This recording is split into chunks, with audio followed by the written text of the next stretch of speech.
Today we are going to study on real numbers. Uh, what is Euclidean lemma? Euclidean lemma.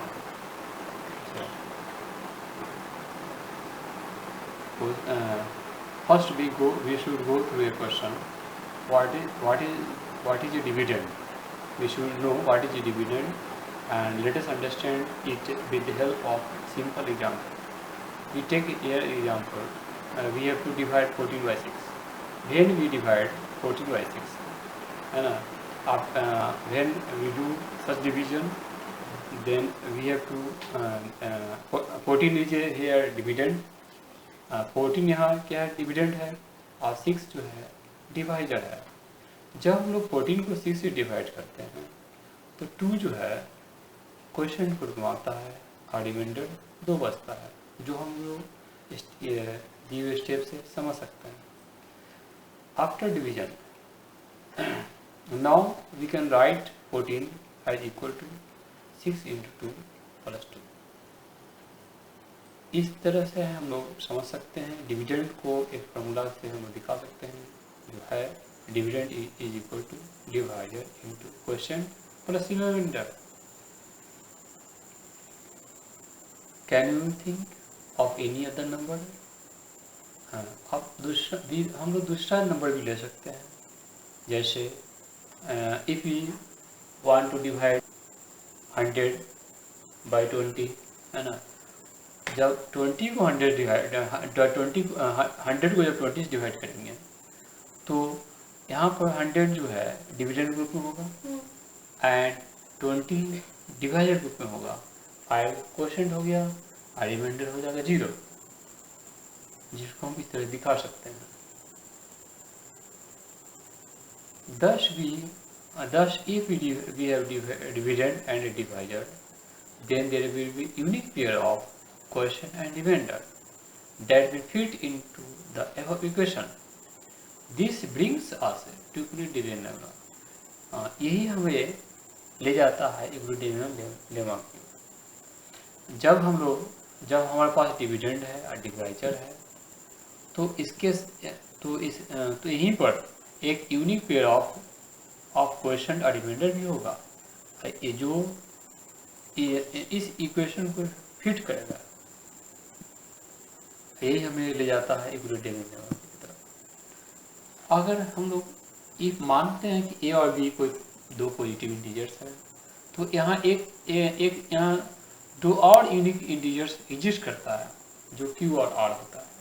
इस तरह से हम लोग लिख सकते हैं A equal to B Q plus R, जहाँ ए डिविडेंड है, बी डिवाइजर है, क्यू क्वोशंट है और आर रिमाइंडर है. और ये जो यूक्लिडियन लेमा है इसको हम लोग उपयोग करते हैं एचसीएफ निकालने में. बड़े लार्ज नंबर्स को फैक्टराइज करना डिफिकल्ट होता है, इसलिए हम लोग इस लेमा का प्रयोग बड़े नंबर का एचसीएफ निकालने में प्रयोग करते हैं. ये मेथड जो है यूक्लिड डिवीजन होता है. हम लोग कुछ अदर एग्जाम्पल भी ले सकते हैं. जैसे find the HCF of 4032 and 262 using Euclid division algorithm. हम इनके सॉल्यूशन पर ध्यान देंगे. पहले फर्स्ट स्टेप में हम लोग क्या करेंगे, 4032 को डिवीजन ग्रुप में देंगे, जो इक्वल होगा जब हम 4032 को डिवाइड करते हैं 262 से, तो हमें 15 क्वेश्चन मिलता है और 102 रिमाइंडर मिलता है. अब हम लोग नेक्स्ट स्टेप में जाएंगे, जो है स्टेप 2 हमारा. तो नेक्स्ट स्टेप में ये जो है 262 जो है वो आपका वो डिविडेंड बन जाएगा और 102 जो है वो डिवाइजर बन जाएगा और 2 बन जाएगा आपका क्वोशंट, और यहाँ पर रिमाइंडर 58 जनरेट होगा. अब स्टेप 3 में हम आएंगे. अब हम स्टेप 3 में अब ये 102 डिविडेंड बन जाता है और 58 जो वो रिमाइंडर जो था स्टेप 2 का, वो यहाँ 58 डिवाइडर बन जाता है और 1 बन जाता है क्वेश्चन और 44 हो जाता है रिमाइंडर। अब हम स्टेप 4 में आएंगे। अब वो 58 जो है डिविडेंड बन जाता है स्टेप 4 में, और 44 जो है स्टेप 3 का रिमाइंडर। अब स्टेप 4 में यहाँ डिवाइडर बन जाता है और 1 हो गया क्वेश्चन यहाँ और 14 हो गया रिमाइंडर। अब स्टेप 5 में आते हैं हम लोग। स्टेप 5 में 44 जो है डिविडेंड है और 14 हो जाता है 14 जो है स्टेप 4 का जो रिमाइंडर था वो यहाँ पर 14 डिवाइडर बन जाता है और 3 हो गया क्वेश्चन और 2 हो गया रिमाइंडर। अब हम लोग स्टेप 5 वाले स्टेप 6 में आते हैं। तो वो 14 जो है स्टेप 5 का वो यहाँ पर 14 डिविडेंड बन जाता है, 2 और 2 रिमाइंडर स्टेप 5 का यहाँ बन जाता है डिवाइजर और 7 हो जाता है क्वेश्चन। अब यहाँ रिमाइंडर हो गया 0। और जैसे चूंकि 0 रिमाइंडर हो गया तो हम लोग कह सकते हैं कि एचसीएफ जो है ये दो नंबर जो 4032 एंड 262 उसका एचसीएफ यहाँ पर हो गया 2 जो यहाँ पर डिवाइजर के रूप में है। तो यही जो डिवाइजर जो है आपका बन जाता है एचसीएफ। इस तरह से HCF of these 2 numbers is 2। अब हम लोग एग्जाम्पल 2 में आते हैं। एक rectangular garden of dimension 190 metre and 60 metre is to divided into square blocks to plant different flowers in each block into how many blocks can this garden be divided so that no land is wasted. हम इसका solution में ध्यान देंगे। मान लीजिए solution में कि एक रेक्टेंगुलर गार्डन है जिसकी उसकी लंबाई है 190 मीटर, चौड़ाई है 60 मीटर। तो हम लोग यह क्या करेंगे कि इस 190 मीटर और 60 मीटर एचसीएफ निकालेंगे। एचसीएफ निकालने से हम चूँकि स्क्वायर ब्लॉक्स निकालना है, हमें फाइंड आउट करना है square blocks to plant different flowers in each block.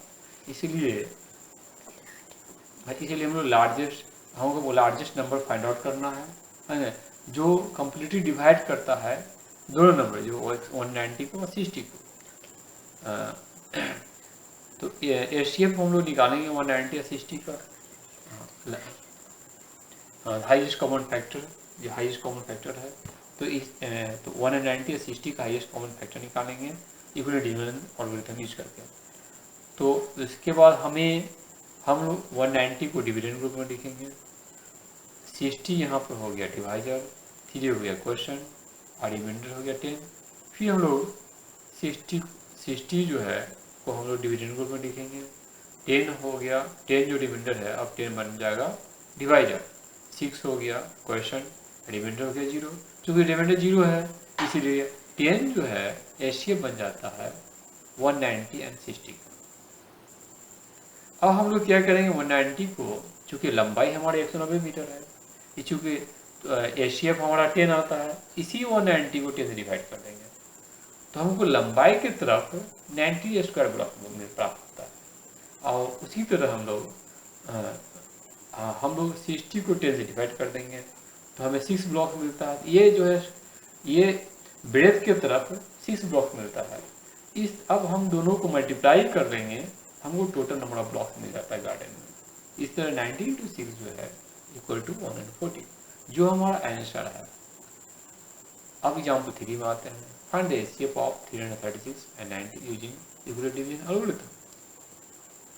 यहाँ पर 336 90 से ग्रेटर है तो इस 336 को हम लोग डिविडेंड के रूप में लिखेंगे और 90 को डिवाइजर के रूप में लिखेंगे।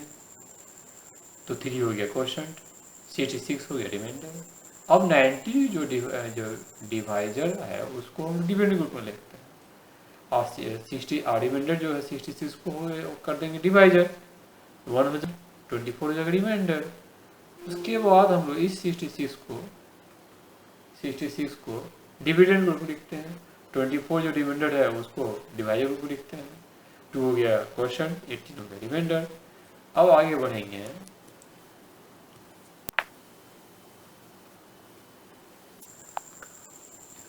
तो 66 जो हमारा डिविडेंड है और तो हमारा रिमाइंडर जो 24 वो बन जाता है डिवाइजर, 2 हो जाता है क्वेश्चन, 18 रिमाइंडर होता है।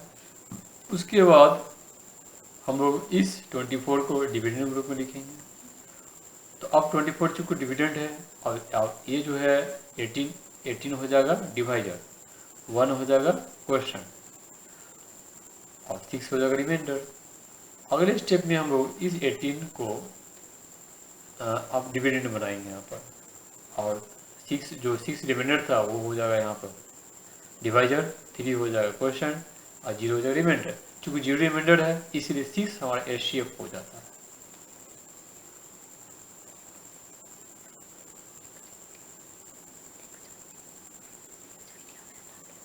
नेक्स्ट वीडियो में आगे पढ़ाएंगे।